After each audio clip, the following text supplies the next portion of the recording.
ಇನ್ನು ಮುಂದೆ ಮುಸ್ಲಿಂ ಸಮುದಾಯಕ್ಕೆ ಮೀಸಲಾತಿ ಇಲ್ಲ. ಮುಸ್ಲಿಂ ಸಮುದಾಯಕ್ಕೆ ನೀಡಿದ ಮೀಸಲಾತಿ ರದ್ದು. ಶಿಕ್ಷಣ, ಸರ್ಕಾರಿ ಉದ್ಯೋಗದಲ್ಲಿ ಇನ್ನು ಮುಂದೆ ಮೀಸಲಾತಿ ಇಲ್ಲ. ಮುಸ್ಲಿಂ ಸಮುದಾಯಕ್ಕೆ ಸಿಗೋದಿಲ್ಲ 5% ಮೀಸಲಾತಿಯ ಭಾಗ್ಯ. ಮುಸ್ಲಿಂ ಸಮುದಾಯಕ್ಕೆ ಸಿಗೋದಿಲ್ಲ 5% ಮೀಸಲಾತಿಯ ಭಾಗ್ಯ. ಇದನ್ನ ಮಹಾರಾಷ್ಟ್ರ ಸರ್ಕಾರ ತನ್ನ ಆದೇಶದಲ್ಲಿ ಹೇಳಿದೆ. ಮೀಸಲಾತಿಯನ್ನು ರದ್ದುಗೊಳಿಸಿ ಮಹಾರಾಷ್ಟ್ರ ಸರ್ಕಾರ ತನ್ನ ಆದೇಶದಲ್ಲಿ ಹೇಳಿದ್ದು. ಸರ್ಕಾರದ ಈ ಹಠಾತ್ ಆದೇಶಕ್ಕೆ ಅಸಲಿ ಕಾರಣ ಏನು? ರಾಜಕೀಯ ವಲಯದಲ್ಲಿ ಈ ನಿರ್ಧಾರ ಹೊಸ ಸಂಚಲನವನ್ನು ಸೃಷ್ಟಿ ಮಾಡ್ತಾ ಇದೆ. ಮಹಾವಿಕಾಸ್ ಅಘಾಡಿ ಸರ್ಕಾರದ ಆದೇಶಕ್ಕೂ ಇದಕ್ಕೂ ಏನಾದರೂ ಸಂಬಂಧ ಇದೆಯಾ? ನೋಡ್ತಾ ಹೋದ್ರೆ ಮಹಾರಾಷ್ಟ್ರ ಸರ್ಕಾರ ಮರಾಠ ಸಮುದಾಯಕ್ಕೆ 16% ಮೀಸಲಾತಿ ನೀಡಿದೆ. ಮುಸ್ಲಿಂ ಸಮುದಾಯಕ್ಕೆ 5% ಮೀಸಲಾತಿಯನ್ನು ನೀಡಿತ್ತು. 2014ರಿಂದ ಹೊರಡಿಸಿದ ಎಲ್ಲ ಮುಸ್ಲಿಂ ಮೀಸಲಾತಿ ಆದೇಶ ಏನಿದೆ, ಆ ಆದೇಶದ ಅಧಿಸೂಚನೆಗಳನ್ನು ರದ್ದುಗೊಳಿಸಿದೆ ಇದೀಗ ಮಹಾರಾಷ್ಟ್ರ ಸರ್ಕಾರ. ಅಂದರೆ ಹೊಸದಾಗಿ ಜಾತಿ ಪ್ರಮಾಣ ಪತ್ರ ಮೀಸಲಾತಿ ಸೌಲಭ್ಯ ಪಡೆಯೋದಕ್ಕೆ ಸಾಧ್ಯ ಇಲ್ಲ. ನ್ಯಾಯಾಲಯದ ಮಧ್ಯಂತರ ತಡೆಯಾಜ್ಞೆ ಅವಧಿ ಮುಗಿದಿರುವ ಹಿನ್ನೆಲೆಯಲ್ಲಿ ಮೀಸಲಾತಿಯನ್ನು ರದ್ದುಪಡಿಸಿರುವಂಥದ್ದು ಮುಖ್ಯಮಂತ್ರಿ ದೇವೇಂದ್ರ ಫಡ್ನವೀಸ್ ಸರ್ಕಾರ. ಮಹಾರಾಷ್ಟ್ರ ಮುಖ್ಯಮಂತ್ರಿ ದೇವೇಂದ್ರ ಫಡ್ನವೀಸ್ ಈ ನಿರ್ಧಾರಕ್ಕೆ ಬಂದಿದ್ದಾರೆ. ಮುಂಬರುವ ಚುನಾವಣೆ ಮೇಲೆ ಪರಿಣಾಮ ಏನಾದರೂ ಬೀರುತ್ತಾ? ಧರ್ಮಾಧಾರಿತ ಮೀಸಲಾತಿಗೆ ಬ್ರೇಕ್ ಹಾಕಿದೆಯೇ ಫಡ್ನವೀಸ್ ಸರ್ಕಾರ? ಯಾಕೆಂದರೆ ಧರ್ಮಾಧಾರಿತವಾಗಿ ಮೀಸಲಾತಿ ನೀಡುವಂತಿಲ್ಲ. ಸೊ ಹಾಗಾಗಿ ಧರ್ಮಾಧಾರಿತವಾಗಿ ಮೀಸಲಾತಿಗೆ ಬ್ರೇಕ್ ಹಾಕಿದೆಯಾ?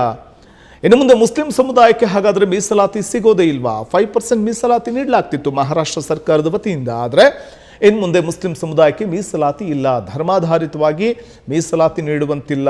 ಮುಸ್ಲಿಂ ಸಮುದಾಯಕ್ಕೆ ನೀಡಿದ ಮೀಸಲಾತಿ ರದ್ದು ಮಾಡಲಿಕ್ಕೆ ಇದುವೇ ಕಾರಣನ? ಶಿಕ್ಷಣ, ಸರ್ಕಾರಿ ಉದ್ಯೋಗದಲ್ಲಿ ಇನ್ನು ಮುಂದೆ ಮೀಸಲಾತಿ ಇಲ್ಲ ಅನ್ನುವಂಥದ್ದು. ಮುಸ್ಲಿಂ ಸಮುದಾಯಕ್ಕೆ 5% ಸಿಗ್ತಾ ಇದ್ದ ಮೀಸಲಾತಿ ಭಾಗ್ಯವನ್ನು ಸ್ಟಾಪ್ ಮಾಡ್ತೀವಿ ಅಂತ ಮಹಾರಾಷ್ಟ್ರದ ಮುಖ್ಯಮಂತ್ರಿಗಳಾದ ದೇವೇಂದ್ರ ಫಡ್ನವೀಸ್ ಹೇಳಿದ್ದಾರೆ. ಆ ಮೂಲಕ ಮೀಸಲಾತಿಯನ್ನು ರದ್ದುಗೊಳಿಸಿದೆ ಅಲ್ಲಿನ ಸರ್ಕಾರ. ಸರ್ಕಾರದ ಈ ಹಠಾತ್ ನಿರ್ದೇಶನ ಏನಿದೆ ಅಥವಾ ಆದೇಶ ಏನಿದೆ, ಅದಕ್ಕೆ ಅಸಲಿ ಕಾರಣ ಏನು? ರಾಜಕೀಯ ವಲಯದಲ್ಲಿ ಈ ನಿರ್ಧಾರ ಹೊಸ ಸಂಚಲನಕ್ಕೂ ಕೂಡ ಕಾರಣ ಆಗಿದೆ.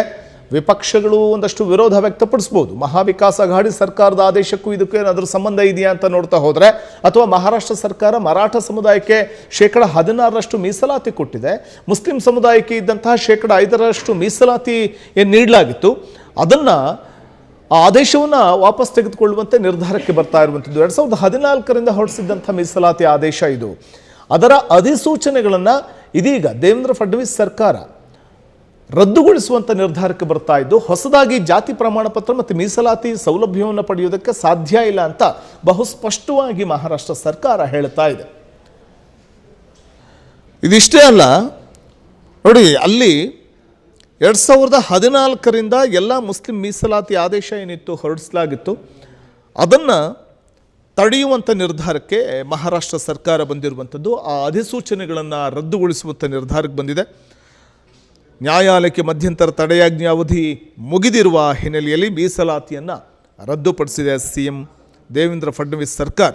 ಇನ್ನು ಮುಂಬರುವ ಚುನಾವಣೆಯಲ್ಲಿ ಏನಾದರೂ ಪರಿಣಾಮ ಬೀರಬಹುದಾ ಮೀಸಲಾತಿ ರದ್ದುಗೊಳಿಸುವಂಥ ಅಲ್ಲಿನ ಸರ್ಕಾರದ ನಿರ್ಧಾರಕ್ಕೆ?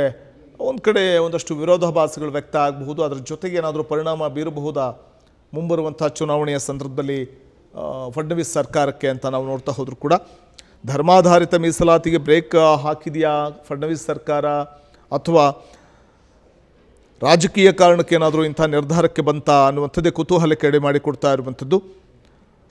ಸೊ ಹಾಗಾಗಿ ಮುಸ್ಲಿಂ ಮೀಸಲಾತಿ ಬಳಿಕ ಸರ್ಕಾರ ತೆಗೆದುಕೊಳ್ಳುವಂಥ ಮುಂದಿನ ಸ್ಟ್ಯಾಂಡ್ ಏನು ಸ್ಟೆಪ್ ತೆಗೆದುಕೊಳ್ಳಬಹುದು, ಏನು ನಡೆಯನ್ನು ಅನುಸರಿಸಬಹುದು ಅನ್ನುವಂಥದ್ದು ಕೂಡ ಕುತೂಹಲಕ್ಕೆ ಎಡೆ ಮಾಡಿಕೊಡ್ತಾ ಇದೆ.